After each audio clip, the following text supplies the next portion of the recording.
말씀만 붙들었을 뿐인데 병이 나았습니다. 믿음으로 낫는 사람들의 간증. 주제 말씀 치유 간증 병상에서 하나님을 만난 사람들의 실화. 처음엔 믿기 어려웠습니다.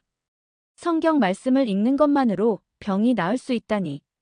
그저 종교적인 위로겠지. 누군가는 그렇게 말했습니다. 하지만 지금 이 말씀을 듣고 계신 여러분 중 누군가는 지금 이 순간에도 하나님의 살아있는 말씀 앞에 치유의 능력을 경험하게 될 것입니다. 내가 너를 고치리라. 예레미야 30장 17절은 이렇게 말합니다. 여호와의 말씀이니라. 내가 너의 상처에서 새살이 돋게 하고 너의 병을 고치리라. 한 자매는 난소암 3기 판정을 받았습니다. 수술도 어렵고 항암 치료의 고통은 말로 다 할 수 없었지요. 그녀는 병원 침대 위에서 밤마다 성경을 소리내어 읽기 시작했습니다. 처음에는 겨우 한 장. 몸이 너무 아파 읽다가 중단하길 반복했습니다. 그런데 놀라운 일이 벌어졌습니다. 말씀을 읽고 나면 잠이 편해졌고 며칠 뒤부터는 식욕이 조금씩 돌아오기 시작했습니다. 그리고 기도 중 한 구절이 마음을 깊이 파고들었습니다. 그가 채찍에 맞음으로 너희가 나음을 입었도다.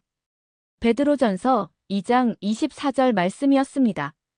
그녀는 말했습니다.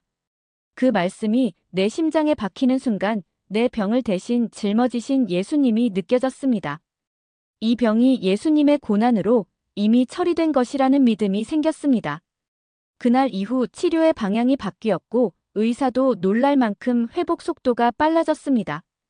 완치 판정을 받기까지 1년도 채 걸리지 않았습니다.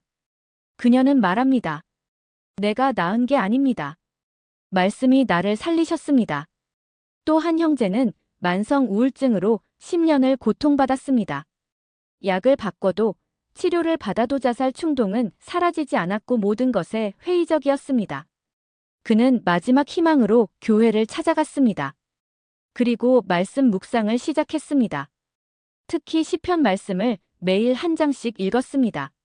시편 23편, 시편 42편, 시편 119편. 그는 이렇게 고백합니다. 말씀을 읽는 날은 머리가 맑았어요.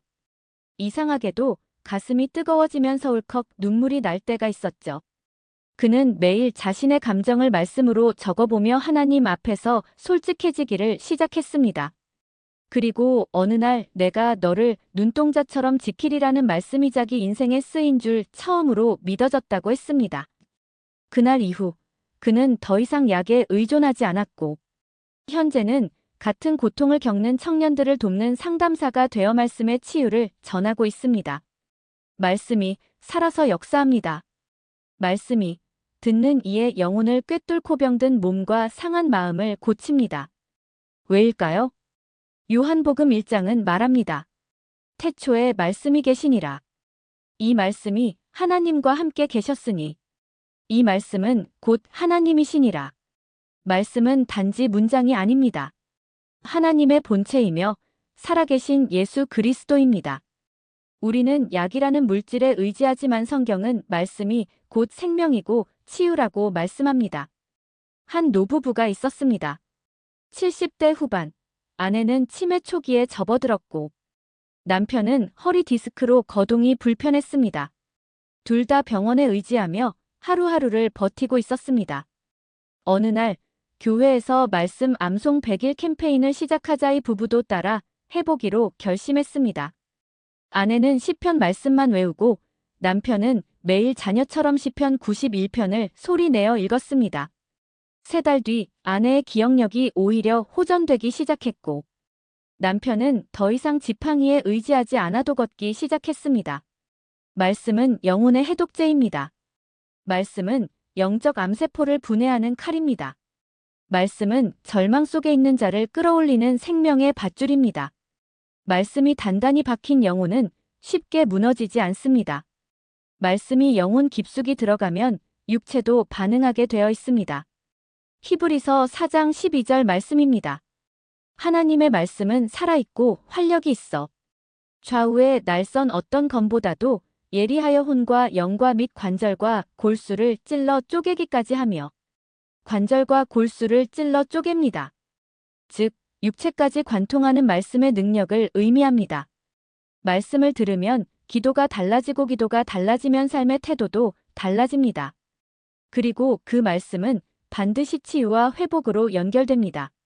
하나님은 말씀으로 세상을 창조하셨습니다. 말씀 한마디로 빛이 생겼고, 말씀 한마디로 바다가 갈라졌고, 말씀 한마디로 죽은 자가 살아났습니다. 그런데 왜 지금 내 병에는 말씀을 믿지 못하십니까? 한 번이라도 진심으로 주의 말씀은 내 발의 등이요, 내 길의 빛이니이다라고 고백해 보셨나요? 말씀을 암송하며 잠든 어느 소녀의 고백입니다. 저는 아직도 약은 먹어요.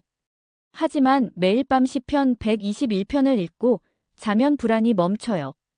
전엔 꿈에서 악몽만 꾸었는데요. 요즘은 천사 꿈을 꿔요. 이것이 말씀의 힘입니다. 말씀은 밤에 우리를 지키는 방패입니다. 혼자 있는 새벽에 사람은 없지만 말씀은 우리 안에 살아 역사합니다. 말씀을 치료제로 삼으세요. 약보다 먼저 말씀이 있어야 합니다. 치료보다 앞서 믿음이 있어야 합니다. 그리고 그 믿음은 오직 말씀에서 납니다. 오늘 당신이 듣는 이 말씀이 당신의 영혼을 살리고 당신의 육체를 살리고 당신의 인생을 살리는 그런 치유의 씨앗이 되기를 축복합니다. 마무리 기도. 주님, 우리의 마음과 육체가 지쳐 있을 때 다른 어떤 것보다 먼저 말씀을 붙들게 하소서.